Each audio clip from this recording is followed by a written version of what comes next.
เป็นอะไรจังบ่ให้สาวแตงอ่อนกินข้าวนำนะบอกให้กินแล้วมันข่อยกับบ่มีเอสาวแตงอ่อนน่ะแข็งแฮงเนาะผมก็แข็งแห้งไปใช้ก็ได้เพิ่นข่อยไปใช้บ่ได้เฮ็ดหยังบ่เป็นน่ะเพิ่นสิว่าบ่ให้กินก็เว้าแล้วว่าแล้วเฮ็ดได้เพิ่นข่อยบ่มีเพิ่นไปสิเอาให้ข่อยนอกจากมีให้ใจบุญเนี่ยเอเขาแข็งแฮงแล้วให้เขาหากินให้หากินสิมากินแต่ของเจ้ามันบ่ถูกบ่บ่ให้กินเจ้าสิประหยัดกินบ่ประหยัดกินเอบ่มีผู้หาบ่มีผู้ซอกเจ้าน่ะคนบ่มีเนาะเป็นคนบ่มีนี่แหละคือแม่ใหญ่ใจบุญคือเห็นเป็นไปเพิ่นมาให้กินแล้วได้กินมาเอาเพิ่นเพิ่งสิมากินน้ำล่ะบ่ก็เป็นไปบ่ได้แล้วบ่ให้กินถ้าเฮาไปบ่ได้เพิ่นจะให้บาด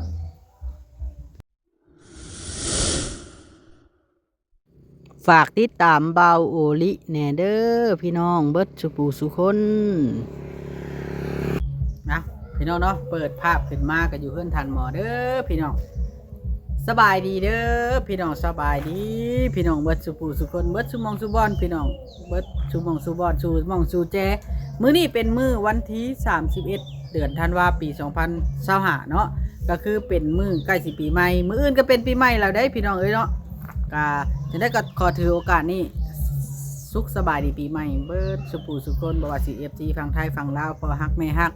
ทางใดก็ตามเนาะขอให้ทุกท่านอยู่ดีมีแห้งความเจ็บอย่าสิได้ความไข้อย่าสิมีเด้อนะมื้อนี้มาหาท่านหมอมื้อนี้ก็สิมาถามเรื่องราวของสาวแตงอ่อนแน่เราอย่ามาละบ่ซุมื้อนี้พี่น้องหลังจากที่ท่านหมอได้ให้แล้วนะพี่น้องให้แล้วก็น้อยนึงดอกบ่ได้ให้แห้งเนาะพี่น้องที่เดี๋ยวจะให้กันเห็นอย่างแล้วพี่น้องเอ้ยน้องฟังเถื่อก็ได้คนทุกข์ยากปากหมอมากินข้าวน้ำกันแต่ว่าท่านหมอเราผัดคนบ่มีเนาะเราก็มีหยังก็อยากเก็บไว้กินนั่นแหละเนาะคนเฮาในเวลาบ่มีแล้วมันไผก็ซอยเฮาบ่ได้ก็แม่นความเราอยู่ได้พี่น้องเอ้ยท่านหมอก็ได้เนาะก็บ่อยากให้ดราม่าเราได้ตัวนี้ว่าเรากี่ที่น่ะเป็นไปบ่ได้ว่าเราก็ยังขนาดเราที่ว่าบ่แข็งแรงเราก็ยังรู้จักปลูกฝังเลี้ยงสัตว์เนาะไปเบิ่งน้ำกันพี่น้องเอ้ยเบิ่งบอลอยู่บอลนอนแล้วก็จุงจักเอาตากไว้พี่น้องเอ้ยเนาะอันนี้เอาสบายดีท่านหมอเด้อสบายดีสบายดีเป็นจังได้เมื่อนี้อยู่กับไผเหรออยู่ผู้เดียวเอาชาแตงอ่อนบ่ได้มาเล่นน้ำบ่ซุมื้อบ่นั่นบ่เห็นมาแล้วย่าแล้วสิแม่นให้แห้งนะกับเราให้หยังน่ะให้แต่มื้อนั้นพอแล้วเราให้อันเรื่องนั่นน่ะบ่เรื่องกินนี่แหละเรื่องว่าเจ้าขี้ที่กินบ่ว่าเขาขี้ที่กินค่อยบ่มีผู้ให้เขาถ้าเจ้าบ่ได้ขี้ที่แต่ว่าเจ้าน่ะจะเก็บไว้กินย่านนั้นเวลาเจ้าบ่มีน่ะเนาะเป็นพวกก็บ่ได้ขี้ที่เป็นเวลาบ่มีแล้วสิกินไสซะบัดผู้แข่งขาขาเกิ่งผู้ไปได้แน่นะนี่ค่อยบ่เฮ็ดหยังบ่ได้บัดค่อยจะเก็บไว้กินหลายมื้อนะบ่ให้ว่าเจ้าเนาะ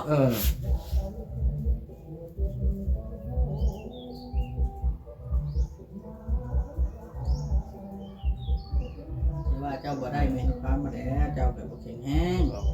งมันหากินก็บ่เป็นบัดนี้สิมากินน้ำก็บ่ตีบ่ทานหรอกเอาบัดเฮ็ดหยังบ่ได้เราก็จะคงไม่กินหลายมื้อ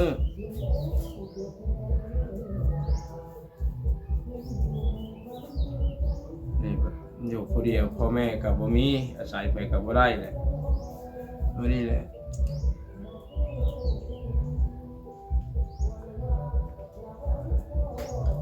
ก็บ่ได้คิดที่ดอก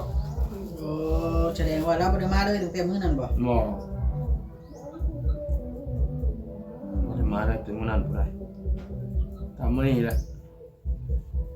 สิแม่นหายตามเบิ่ง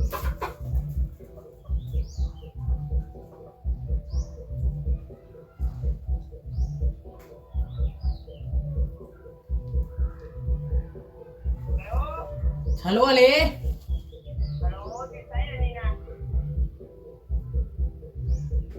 อยู่นั่นเฮาน่ะเฮาอยู่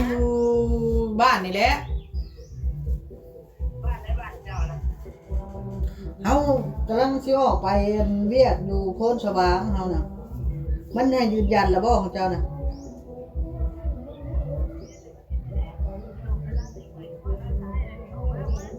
อกจังได้ข่อยสิออกมาทางโพนสว่าง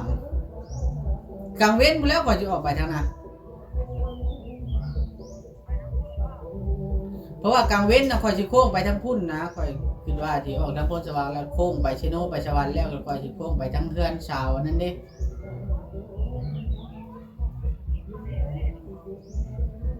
ก็จะไปซื้อของให้เขาอะนะ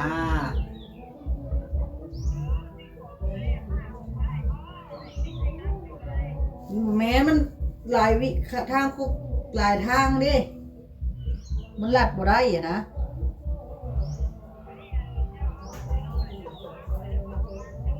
โอเคกันฮอดเชโน่เดี๋ยวข่อยสิโทรหาเจ้าเด้อจ้ะเด้อแม่นกันประมาณเที่ยงประมาณบ่ายฮอดเชโน่ข่อยสิโทรหาเจ้าเด้อให้เจ้าแล่นไปหาบ่ตัวดอกผู้สาวโทรหาปานนี้สิตัวโอเคให้ค่าเฮ็ดพร้อมมันก็ง่ายคักกันแล้ว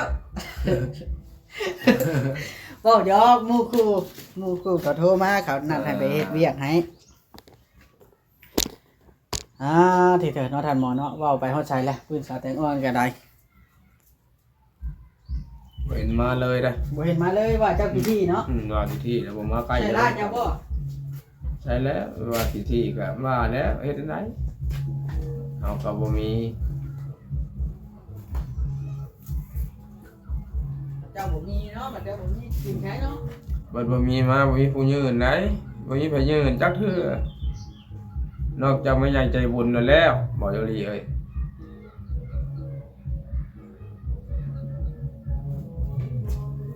นอกจากง่ายจะบุญแล้ว แล้วใส่พ่อแม่ก็ตายป่าเบิดเลยใส่เมียก็บ่มีใส่ลูกก็บ่มีอยู่ผู้เดียวโดดเดี่ยวแบบนี้สิว่าพิธีก็ว่าแล้วแต่งอนก็ได้เฮ็ดได้ ชาวบ้านมักใช้ลาดเจ้าบ่ แต่บ่เอาแล้ว ว่าเจ้าขายโทรศัพท์ บ่ได้ขาย ก็ใช้ล่ะ สวากบ่สวากสวากป้าไว้บ่ได้ใช้ค่อยบ่ได้ใช้ได้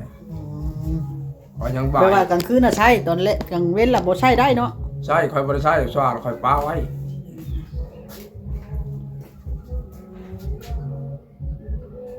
เฮายังลิ้นบ่ได้เด้อจ้ะเฮาอย่ามันเพเฮารักษาไว้ มาเด้อแม่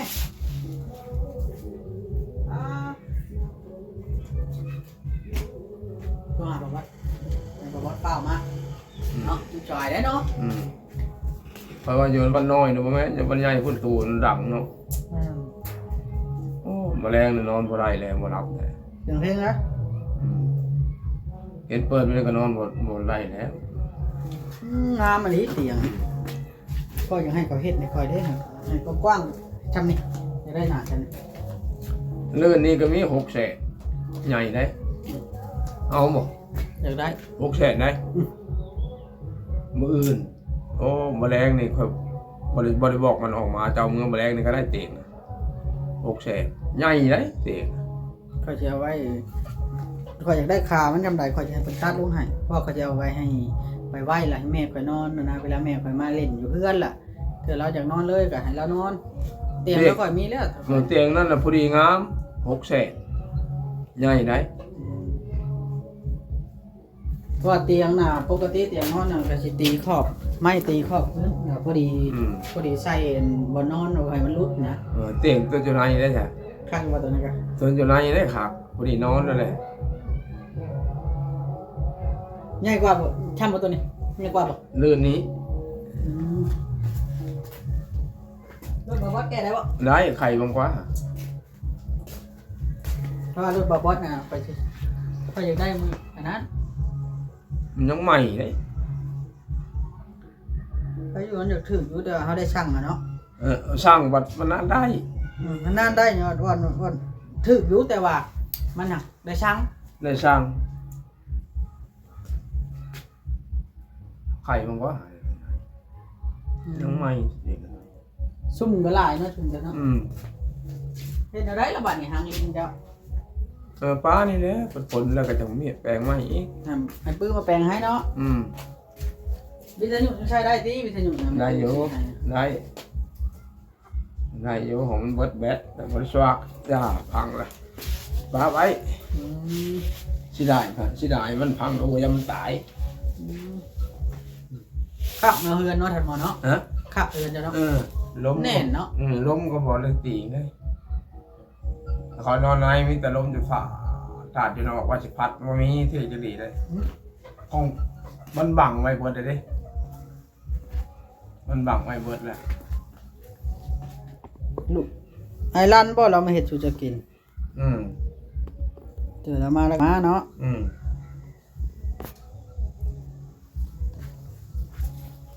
เจ้าน่ะบ่ได้กินที่เนาะปันเราเป็นผู้เฮ็ดกับเราก็กินน้ำแน่หั่นแหละตามภาษาแล้วเนาะ กิน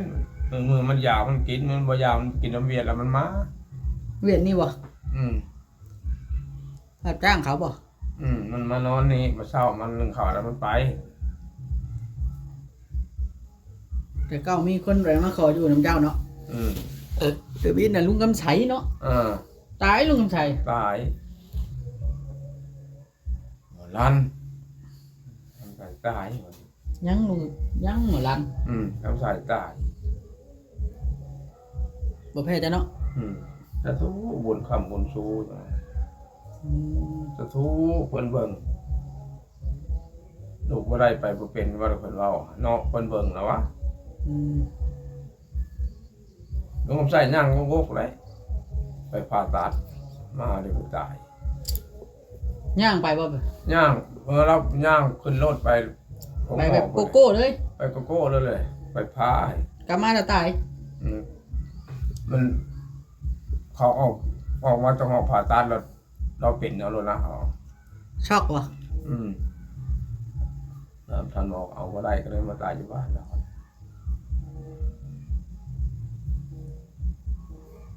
เขาไปกลางคืนเลยบ่ อืม แต่เขาคือไปกลางคืนเนาะ คืนนะตายมีแห้งเนี่ย บ่แล้วเราโชว์อยู่เราไปผ่าตัด โชว์ก็ซ้ำนั่นเลย ว่าไงเขาก็บ่มีแน่เนาะครอบครัว มันบ่มีผู้เบิ่งมันบ่มีไปสิเบิ่ง บ่มีแน่ก็เลยเอาไปกลางคืนเลยซะ ไปกลางคืน แต่ว่าบ่แม่นตายมีแฮงขึ้นโชว์อยู่แบบนั้นนะ แล้วปุ๊บออกมาขออยู่น้ำแล้วบ่มีบ่กินข้าวแล้วว่างั้น เขาไล่แล้วหนีนะเนาะ บ่มีบ่กินข้าวบ่มีบ่อยู่บนเช้าแล้วเรามาขออยู่น้ำนี้ได้ตอนนั้น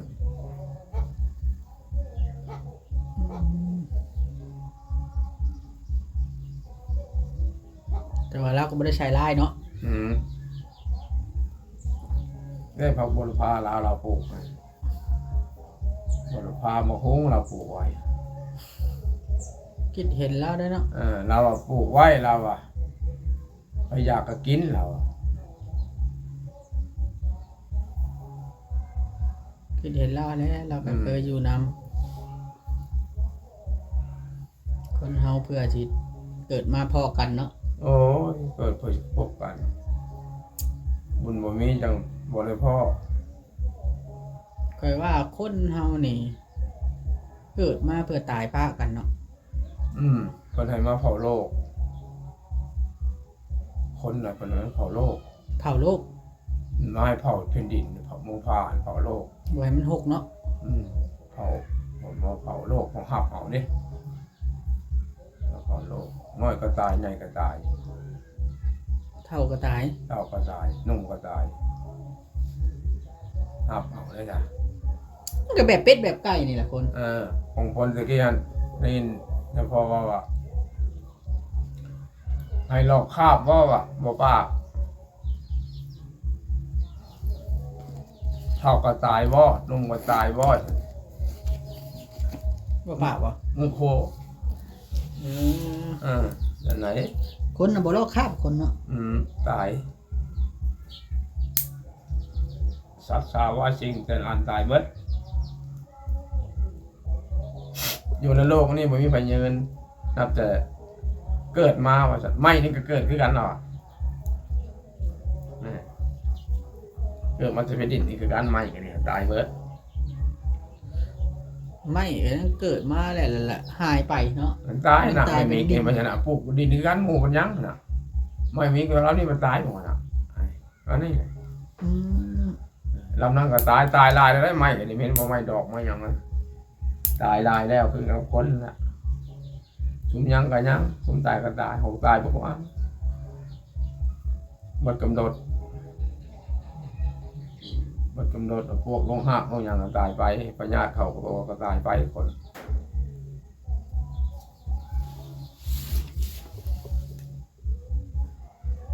แต่ว่าต่างแต่ซ่าหลัง ทางธรรมชาติเอาไว้เนาะ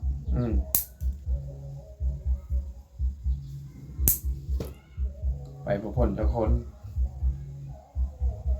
ในโลก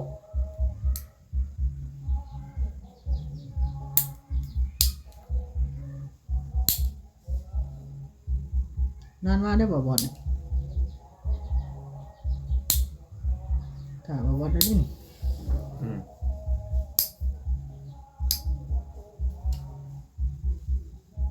แล้วเราเห็นอย่างเนาะเก็บเครื่องใส่เมียแล้วปะ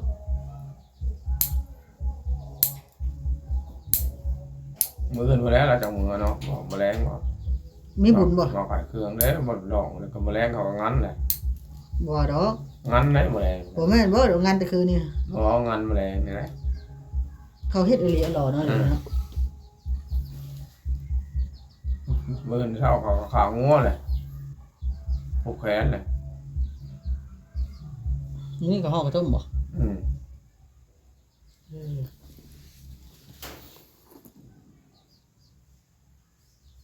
เอากันละเฮิงเติบแล้วเนาะพวกนี้แท้ๆเนาะ จะได้ลูกสาวก็ตัวใหญ่เนี่ย หึ ลูกสาวก็เป็นสาวเลย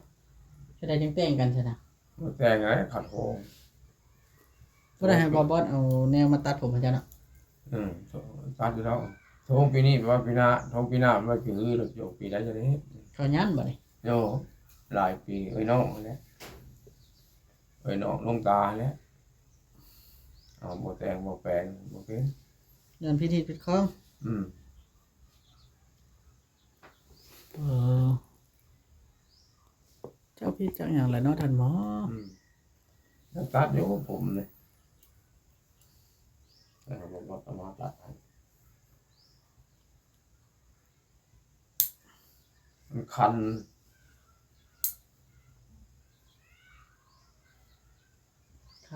คันหัวบ่ คันหัว จังน้อยโรงเรียนเฉยเนาะ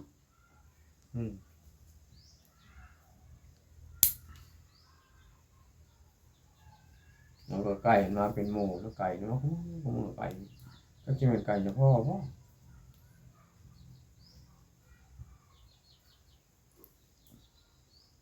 กันอย่าพอ ถึงแม่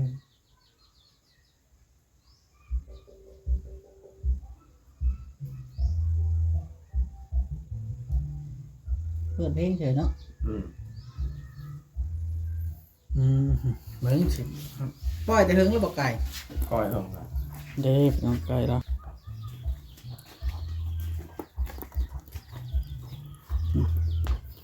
ลูกมันบ่นี่ไก่เจ้าบ่นี่ รอไก่เฉพาะ ไผล้างถ้วยล้างจานนี่ ที่ร้าน โอ้ได้ย้อนอยู่ได้พี่น้องเอ้ยที่ร้านก็ได้เนาะนี่ล่ะคนเฮามันก็มีข้อดีข้อเสียพี่น้องเอ้ยสิมีแต่ข้อเสียเป็นไปบ่ได้ดอกคน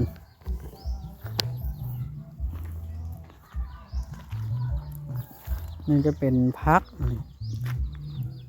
ค่อยสิเก็บเอาพักก็ค่อยเก็บเอาไว้ให้มันโป่งใหม่เด้อนี่ เก็บนี่ บ่ให้ติ เนี่ยรถน้ำมันกระโปรงเลย คันบ่เก็บมันบ่อยากโป่งเด้ เก็บรถ เนาะ อืม นี่ล่ะ